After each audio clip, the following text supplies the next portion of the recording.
Namo Vishnupadaya Krishna Prestaya Bhutale Srimate Bhaktivedanta Swaminiti Namine Namaste Sarasvati Devim Gauravani Pracharine Nirvishesha Shunyavadi Paschachade Shatarine Bhaja Sri Krishna Chaitanya Prabhu Nityananda Sri Advaita Gadadara Srivasadi Gaura Bhakta Vrinda Hare Krishna Krishna Krishna Hare Hare Hare Ram Ram Ram Hare Hare Om Namo Bhagavate Vasudevaya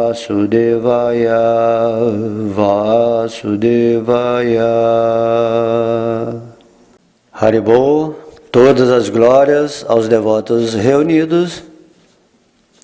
Hoje, na aula de hoje, falaremos o capítulo 60 do canto 10 do Srimad Bhagavatam, intitulado O Senhor Krishna importuna a rainha Rukmini. Em resumo a esse capítulo, é descrito como o Senhor Krishna provocou ira na rainha Rukmini ao dizer-lhe gracejos e depois consolou-a, demonstrando assim a opulência da discórdia entre amantes. Certo dia, o Senhor Krishna sentou-se à vontade no quarto da rainha Rukmini, enquanto ela e suas criadas serviam-no de várias maneiras. Rukmini sempre correspondia aos humores de Sri Krishna, fossem eles quais fossem. Nesta ocasião, o Senhor olhou para Rukmini, cuja beleza era impecável, e começou a importuná-la, dizendo: no passado, muitos reis opulentos, dignos de ti em aparência e caráter, queriam casar-se contigo. De fato, teu pai e teu irmão pretendiam dar-te em casamento a Shishupala. Por que então aceitaste um marido tão inadequado como eu, que certa vez renunciei ao meu reino e fugi para o mar com medo de Jarasandha? Além do mais, transgrido a moralidade mundana, e porque nada possuo, sou querido aos outros indigentes. Com certeza, os abastados não adorariam alguém como eu. Quando um homem e uma mulher partilham da mesma classe social, influência, beleza física e assim por diante, o casamento ou a amizade podem florescer entre eles. Mas, por insensatez, aceitaste um marido que carece de todas as boas qualidades e que é glorificado pelos mendigos. Seria melhor se tivesses casado com algum guerreiro ilustre.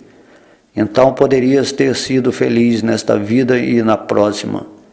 Teu irmão Rukmi e reis como Shishupala, todos me odeiam, e foi só para acabar com o orgulho deles que te raptei. Mas em relação a coisas tais como corpo, lar, esposa e filhos, sou-lhes indiferente, por ser a alta satisfeita personalidade de Deus, transcendental a todos os assuntos materiais. Então, depois de destruir a certeza da rainha Rukmini de ser a favorita de seu marido, Sri Krishna parou de falar. Ela pôs-se a chorar e logo ficou atordoada devido ao medo, dor e tristeza extremos, e em seguida caiu inconsciente. O Senhor Krishna viu que ela interpretara mal sua brincadeira, e por isso teve compaixão dela. Ele a levantou do chão e, acariciando-lhe o rosto, consolou-a, dizendo: sei que és totalmente apegada a mim. Foi só pela avidez de ver teu rosto de lótus adornado com um franzir de sobrancelhas que te provoquei. Gracejar com a amada é o maior prazer para os homens casados. Estas palavras afastaram de Rukmini o medo da rejeição. Vendo que Krishna só fizera aquilo de brincadeira, ela disse: o que disseste quanto a nós dois, não combinarmos, é de fato verdadeiro. Afinal, ninguém é igual a ti, o Senhor onipotente das três deidades principais, Brahma, Vishnu e Shiva. Rukmini continuou explicando que tudo o que Krishna dissera para denegrir a si mesmo, em realidade era glorificação. O Senhor Krishna, então, falou a Rukmini com profunda afeição. Eu não pretendia agitar tua mente com meus gracejos. Ao contrário, queria demonstrar a força de tua castidade. Qualquer um que rogue a mim por gozo dos sentidos e felicidade na vida familiar está apenas sendo enganado por minha energia ilusória Maya. Semelhante pessoa receberá um nascimento inferior. Mulheres comuns com desejos corruptos não conseguem adorar-me fielmente, como o fizeste.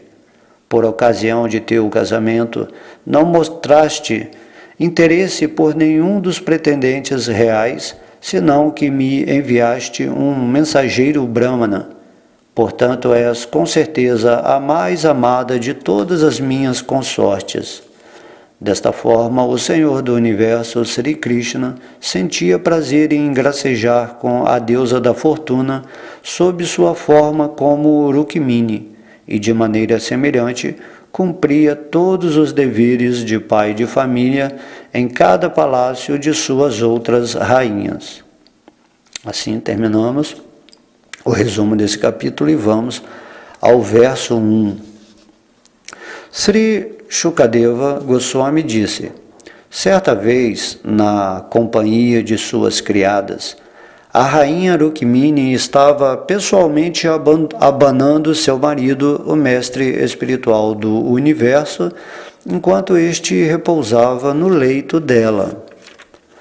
A não nascida personalidade de Deus, o controlador supremo, que cria, mantém e por fim devora este universo, como simples brincadeira sua, nasceu entre os iados para preservar suas próprias leis. Os aposentos da rainha Rukmini eram belíssimos, ostentando um dossel do qual pendiam brilhantes cordões de pérolas, bem como joias refulgentes que serviam de lâmpadas. Havia guirlandas de jasmim e de outras flores suspensas aqui e ali, atraindo enxames de abelhas zumbidoras, e os imaculados raios da lua brilhavam através dos orifícios da treliça das janelas. À medida que o incenso de aguro exalava pelas frestas das treliças, meu querido rei, a brisa que soprava o perfume do bosque de parijatas transportava para dentro do quarto a atmosfera de um jardim. Lá, a rainha servia seu marido, o Senhor Supremo de todos os mundos, enquanto ele se reclinava sobre uma opulenta almofada no leito dela, que era tão macio e branco quanto a espuma do leite. Da mão de sua criada, a deusa Rukmini apanhou um abano de pelo de iaque, com cabo incrustado de pedras preciosas, e então pôs-se a adorar seu mestre abanando-o. Com sua mão adornada de anéis, pulseiras e o abano chamara, a rainha Rukmini parecia resplandecente, postada ao lado do Senhor Krishna. Seus guizos de tornozelo, incrustados de pedras preciosas, tilintavam, e seu colar reluzia, avermelhado pelo cúncuma de seus seios, que estavam cobertos pela ponta de seu sari, e em seus quadris ela usava um precioso cinturão. Enquanto contemplava a própria deusa da fortuna, que deseja apenas a ele, o Senhor Krishna sorriu.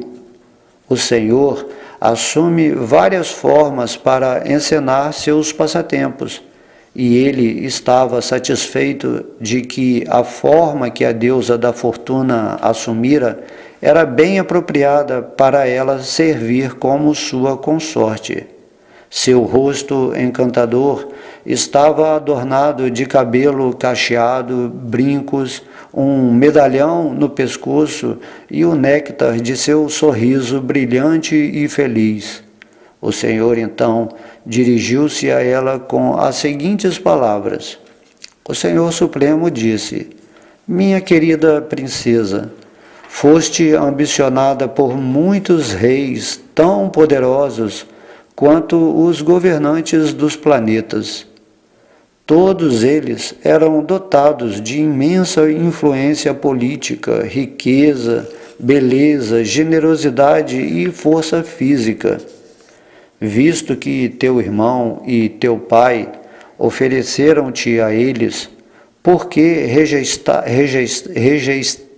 rejeitaste o rei de Sede e todos aqueles outros pretendentes que estavam diante de ti, enlouquecidos por Cupido? Por que, em vez disso, escolheste a nós, que de algum modo somos um par adequado para ti? Aterrorizado com estes reis, ó mulher de lindas sobrancelhas, buscamos abrigo no oceano. Tornamo-nos inimigo de homens poderosos e praticamente abandonamos nosso trono real. Ó dama de belas sobrancelhas, em geral as mulheres estão fadadas a sofrer quando acompanham homens cujo comportamento é incerto e que trilham um caminho não aprovado pela sociedade. Não possuímos bens materiais e somos queridos por aqueles que igualmente nada têm. Portanto, ó esbelta dama, é muito difícil que os ricos me adorem. O casamento e a amizade são apropriados entre duas pessoas que são iguais em termos de riqueza, nascimento, influência, aparência física e capacidade para gerar uma boa progênie, mas nunca entre um superior e um inferior. Ó Vaidarbe, por falta de sagacidade não percebeste isto e, portanto, escolheste-nos como marido, ainda que não tenhamos boas qualidades e sejamos louvados apenas por mendigos iludidos. Agora deves definitivamente aceitar um marido mais adequado, um homem de primeira classe pertencente à ordem real que possa ajudar-te a obter tudo o que desejas, tanto nesta vida como na próxima. Reis como Shishupala, Shalva, Jarasandha e Dantavakra, bem como teu irmão mais velho Rukmi, todos me odeiam, ó mulher de belas coxas. Foi para dissipar a arrogância desses reis que te levei embora, minha boa mulher, pois eles estavam cegos devido à embriaguez do poder. Minha intenção era refrear a força desses perversos. Não nos importamos nem um pouco com esposas, filhos, nem riqueza. Sempre satisfeito dentro de nós, não trabalhamos em prol do corpo e do lar, mas, tal qual uma luz, permanecemos apenas como testemunha. Então Shukadeva Goswami disse: Rukmini pensara que era a amada especial do Senhor, porque este nunca deixava a sua companhia. Ao dizer-lhe estas coisas, ele destruiu seu orgulho e então parou de falar. A deusa Rukmini jamais ouvira seu amado, o Senhor dos governantes universais, falar-lhe coisas tão desagradáveis, e por isso ela ficou assustada. Um tremor surgiu em seu coração, e em terrível ansiedade ela começou a chorar. Com seu macio pé a refletir o esplendor avermelhado de suas unhas. Ela riscava o chão, e lágrimas enegrecidas, devido ao rímel de seus olhos, salpicavam-lhe os seios tingidos de cúrcuma. Ali ela estacou, imóvel, cabisbaixa, e com a voz embargada em virtude de sua extrema aflição. A mente de Rukmini foi soterrada pela infelicidade, medo e pesar. Suas pulseiras escorregaram da mão e seu abano caiu. Em seu atordoamento, ela de repente desmaiou, e seu cabelo ficou em desalinho, enquanto seu corpo caía ao chão, tal qual uma bananeira derrubada pelo vento. Vendo que sua amada estava tão atada a ele pelo amor, que não conseguiu compreender todo o sentido de sua brincadeira, o misericordioso Senhor Krishna teve compaixão dela. O Senhor desceu rapidamente da cama. Manifestando 4 braços, ele ergueu-a, alinhou seus cabelos e acariciou-lhe o rosto com sua mão de lótus. Enxugando-lhe os olhos cheios de lágrimas e os seios manchados de lágrimas de pesar, o Senhor Supremo, a meta de seus devotos, abraçou sua casta esposa, que não desejava nada senão ele, ó Rei. Perito na arte de apaziguar, o Senhor Krishna consolou com ternura a patética Rukmini, cuja mente ficou desconcertada por sua astuta brincadeira e que não merecia sofrer assim. O Senhor Supremo disse: ó Vaidarbhi, não fiques descontente comigo. Eu sei que tens plena devoção a mim. Falei aquilo apenas de brincadeira, querida dama, porque queria ouvir o que dirias. Também queria ver teu rosto com os lábios trêmulos de zanga de amor, os cantos avermelhados de teus olhos a lançar olhares de lado e franzida a linha de tuas belas sobrancelhas. O maior prazer que os chefes de família mundano podem desfrutar em casa é passar o tempo a gracejar com suas amadas esposas, minha querida dama tímida e temperamental.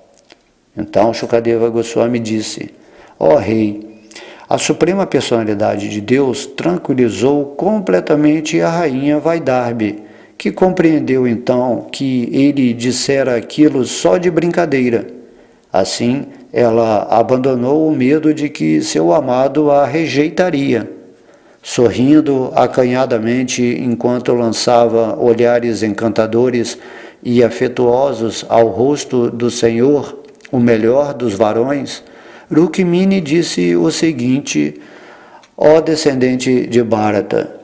Sri Rukmini disse: de fato, o que disseste é verdade, ó pessoa de olhos de lótus. Sou deveras inadequada para a onipotente personalidade de Deus. Que comparação há entre esse Senhor Supremo, que é mestre das 3 deidades primordiais e que se deleita com sua própria glória, e mim, mulher de qualidades mundanas, cujos pés são segurados por tolos? Sim, meu senhor Urukrama, repousas dentro do oceano, como que com medo dos modos materiais, e dessa maneira, em consciência pura, apareces no coração como a superalma. Vives sempre a combater os tolos sentidos materiais, e de fato, até mesmo teus servos rejeitam o privilégio da soberania real, que conduz à cegueira da ignorância.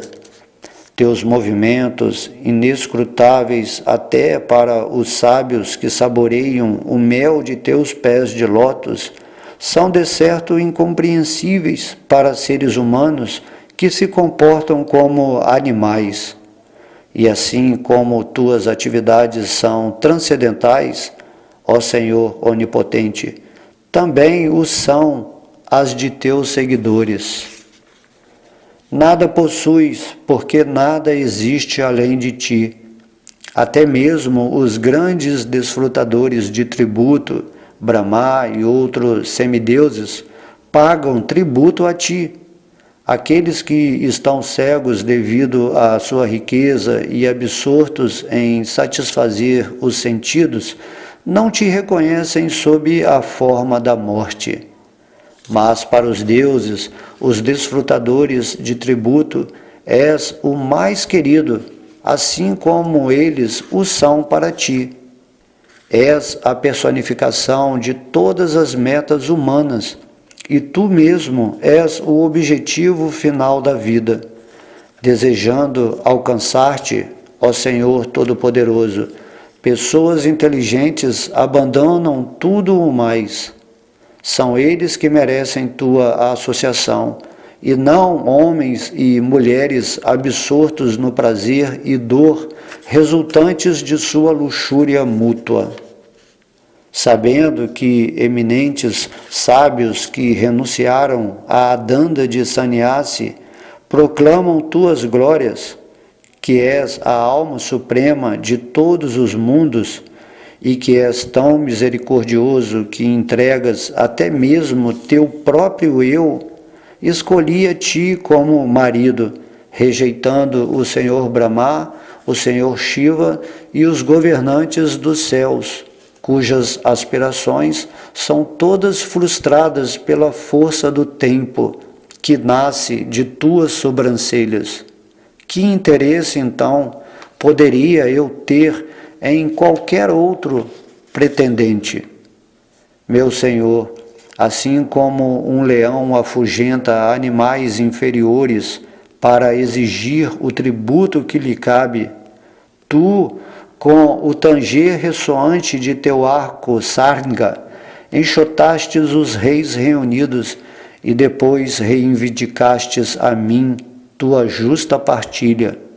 Logo, não passa de absoluta tolice, meu querido Gadagraja, dizeres que te abrigaste no oceano por temor a esses reis. Desejando tua associação, os melhores dos reis, Anga, Valnya, Jayanta, Nahusha, Gaia e outros, abandonaram sua soberania absoluta e foram para a floresta em busca de ti. Como poderiam aqueles reis frustrar-se neste mundo, ó pessoa de olhos de lótus? O aroma de teus pés de lótus, que é glorificado por grandes santos, concede a liberação às pessoas e é a morada da deusa Lakshmi.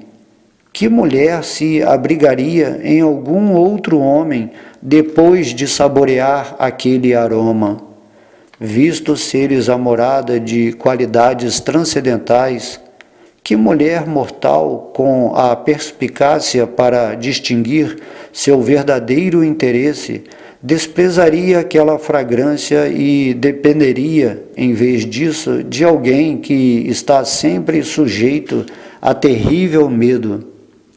Por seres adequado para mim, eu te escolhi, o Senhor e alma suprema de todos os mundos, que satisfazes nossos desejos nesta vida e na seguinte. Que teus pés, que libertam da ilusão aquele adorador de quem eles se aproximam, deem abrigo a mim, que tenho vagado de uma situação material a outra. Ó infalível Krishna, que cada um dos reis que nomeaste torne-se esposo de uma mulher cujos ouvidos jamais ouviram tuas glórias, que são cantadas nas assembleias de Shiva e Brahma. Afinal, nos lares de tais mulheres, estes reis vivem como asnos, bois, cães, gatos e escravos.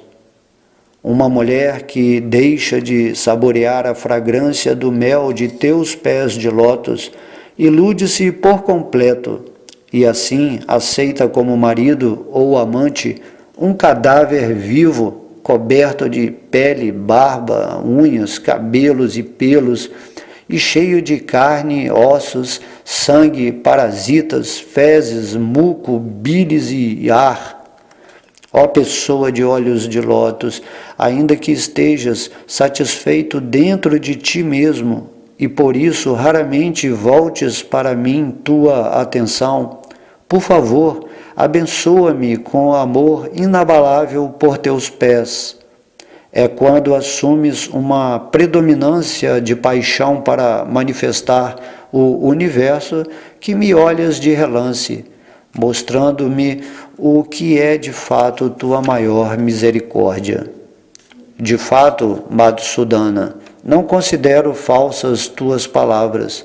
Muitas vezes, uma jovem solteira sente atração por um homem, como no caso de Amba. A mente de uma mulher promíscua, mesmo que esta seja casada, sempre anseia por novos amantes. Um homem inteligente não deve manter semelhante esposa incasta, porque se o fizer, perderá sua boa fortuna, tanto nesta vida como na próxima. Então o Senhor Supremo disse: ó Dama Santa, ó Princesa, nós te enganamos só porque desejávamos ouvir-te falar assim. De fato, tudo o que disseste em resposta a minhas palavras é de certo muito verdadeiro. Qualquer bênçãos que almejes, a fim de livrar-te dos desejos materiais, estão sempre a teu dispor, ó formosa e nobre dama, pois és minha devota pura. Ó dama impoluta, agora vi em primeira mão o amor puro e apego casto que tens por teu marido.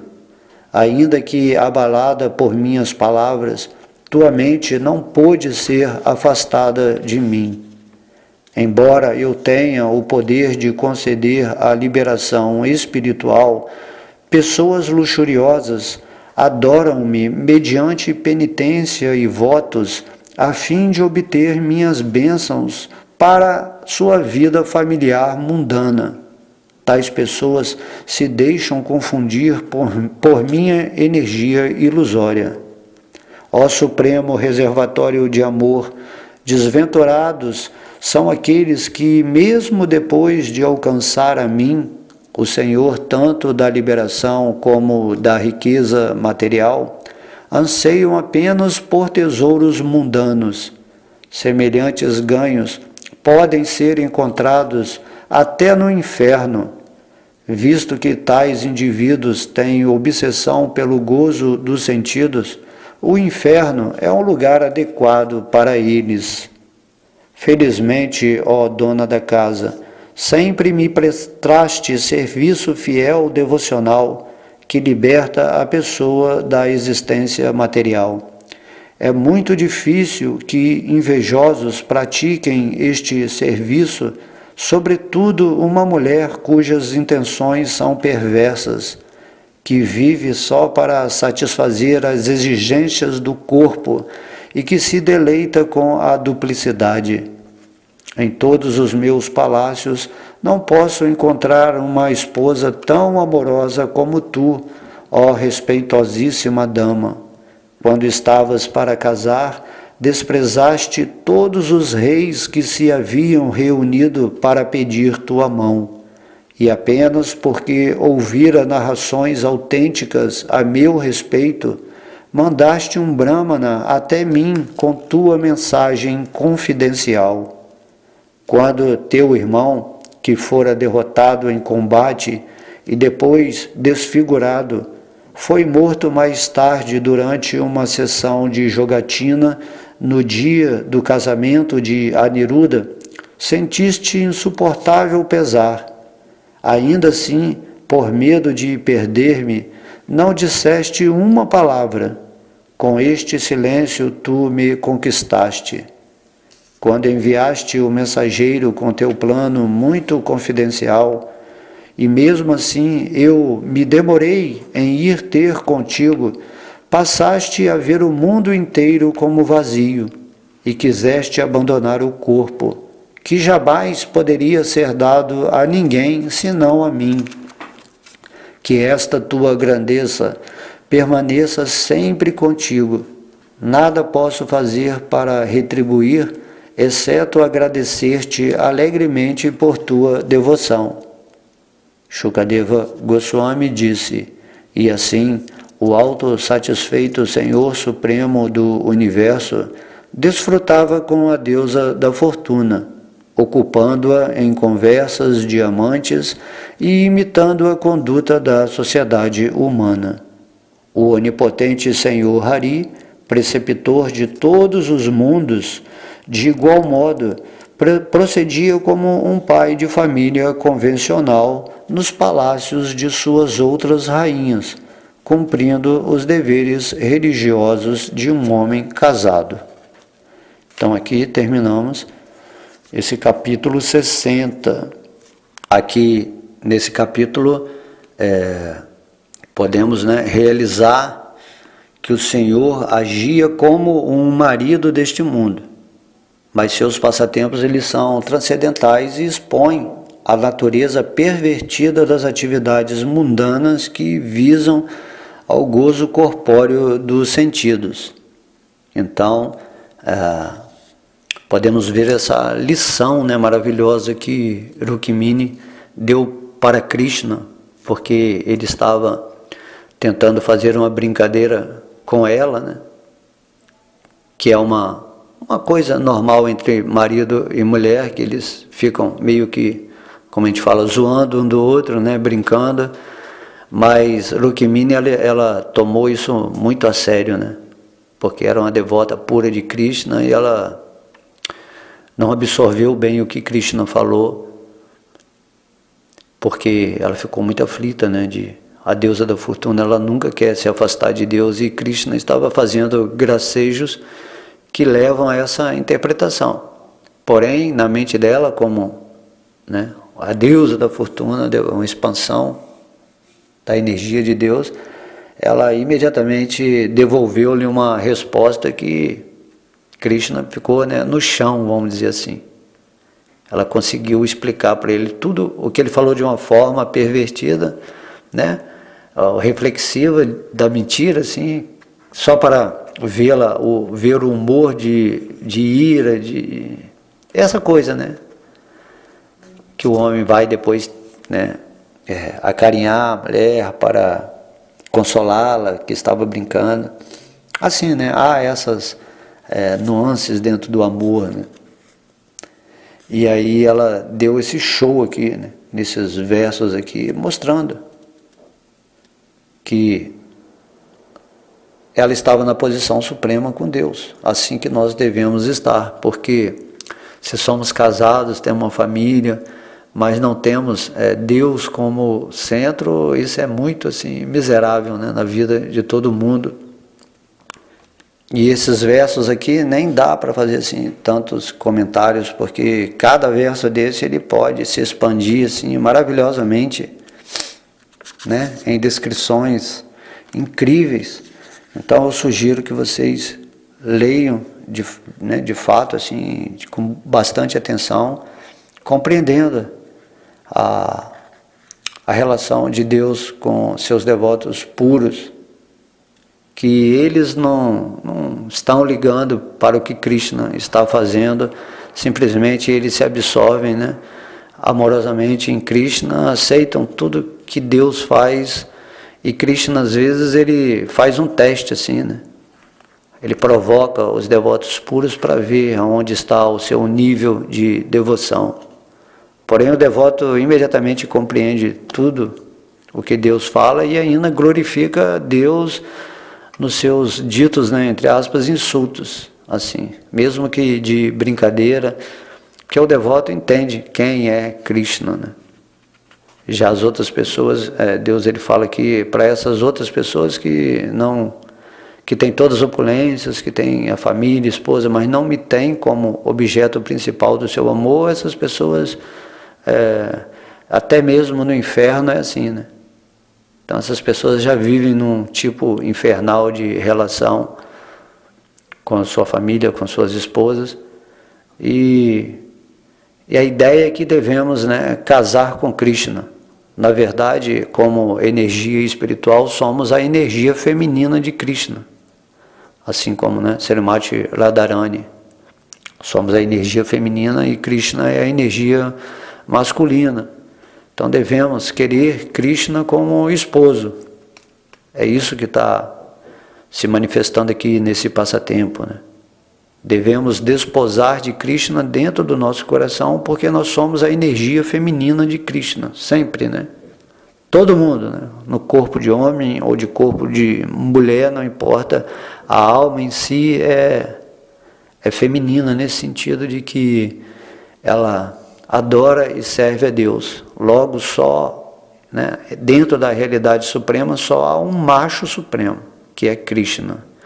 E todos nós, né, em todos os sentidos, somos a parte feminina que quer se unir ao macho supremo, que é Deus.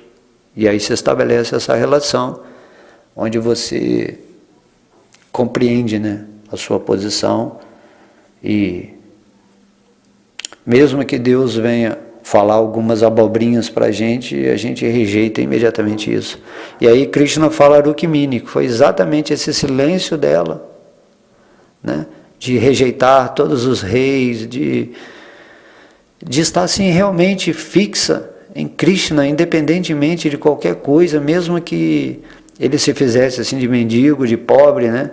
Porque ele estava brincando, né? Ah, você rejeitou todos os homens mais ricos, mais adequados, que todas as mulheres, né, mundanas querem, e deixaria tudo para ficar comigo. E mesmo assim, quando Krishna a ofendeu, né, na sua brincadeira, ela ficou em silêncio, mas demonstrou tanto o êxtase da separação que chegou a desmaiar, né? E Krishna, vendo aquilo, sabe, né, que um devoto puro é assim, né? Não suporta nem de brincadeira que Krishna fale que vai se afastar dele. Então essas provas, né, que às vezes acontece algo na nossa vida externa, assim, que é um teste, né, de Krishna ou dos semideuses, mas você não desvia a sua atenção desse seu desejo intenso de amar a Deus, de estar sempre com Ele. E aí, às vezes, até mesmo por amor, né, você entra em silêncio, não questionando nada do que está acontecendo na sua vida, nem questiona as provas, os testes de Krishna, porque seu coração está simplesmente rendido, como estava aqui o de Rukmini. E aí Krishna diz, num desses versos, que foi isso que conquistou, que fez com que ela o conquistasse, né? Esse silêncio da alma, completamente entregue a Krishna, independentemente de qualquer coisa. E aí ele narra também, né, que a prova é que, apesar dela estar destinada a se casar com os reis mais poderosos desse mundo, que todas as mulheres queriam, ela simplesmente mandou uma mensagem através de um brahmana para ele, falando, né, se não for com você, eu não quero casar com ninguém. Ou eu me mato, ou eu fujo, ou eu entro em meditação. Então, Krishna está observando o quanto nós estamos realmente interessados em viver na sua presença eternamente. Então, como a rainha Rukmini, nós somos também a energia feminina de Deus, buscando por um marido ideal, vamos dizer assim, ou um amante ideal, né? Ou um filho ideal, ou um parente ideal, um amigo ideal. Dessa forma, há vários tipos de relações, né? No caso aqui estamos falando da rainha Rukmini, que tem essa relação de amante. E aí, quando nos estabelecemos realmente dessa forma completamente espontânea e fixa por Deus, ele se manifesta em nosso coração.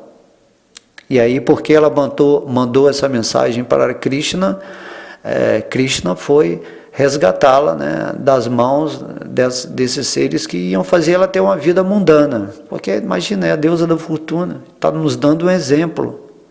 E assim também, em tese, como parte, né, de Deus, e você também tem essa energia de Rukmini, que você é também um ser afortunado, né, como parte de Krishna. Assim como Lakshmi Devi é também uma parte, uma expansão de Deus. E aí você deve, né, mandar essa mensagem para Krishna dentro do seu coração. Todos os dias envie essa mensagem para Krishna, todos os dias, porque você tem que mandar essa mensagem e falar: eu não quero desfrutar desse mundo material mais, eu compreendi que tudo é ilusório, que por mais que eu tenha uma esposa maravilhosa, um marido maravilhoso, eles são frutos de Maya. São apenas, né, uma atomicidade reunida dentro de um karma que está acontecendo. Mas eu quero Krishna, né? Então você tem que mandar a mensagem no seu coração todo dia, pedindo para que Krishna venha e te rapte, né? Que te tire das mãos de Maya, né? Ou do colo da bruxa de Maya, que fica te enganando o tempo todo. Essa é a natureza desse passatempo. Agora, o que Rukmini está falando aqui é legal a gente estudar, né? Se aprofundar nisso para compreender mais intimamente aquilo que significa a devoção de um devoto puro por Krishna, certo? Porque o Srimad Bhagavatam é um campo de estudar as emoções das devotas de Krishna por Krishna, principalmente das gopis e dessas rainhas que são as deusas da fortuna, né? Ok? Então espero que vocês tenham gostado. Todas as glórias são a Sri Radha Krishna, todas as glórias a Gaura Nitai, todas as glórias ao Mahamantra Hare Krishna, todas as glórias a Srila Prabhupada e a todos os devotos reunidos. Haribol.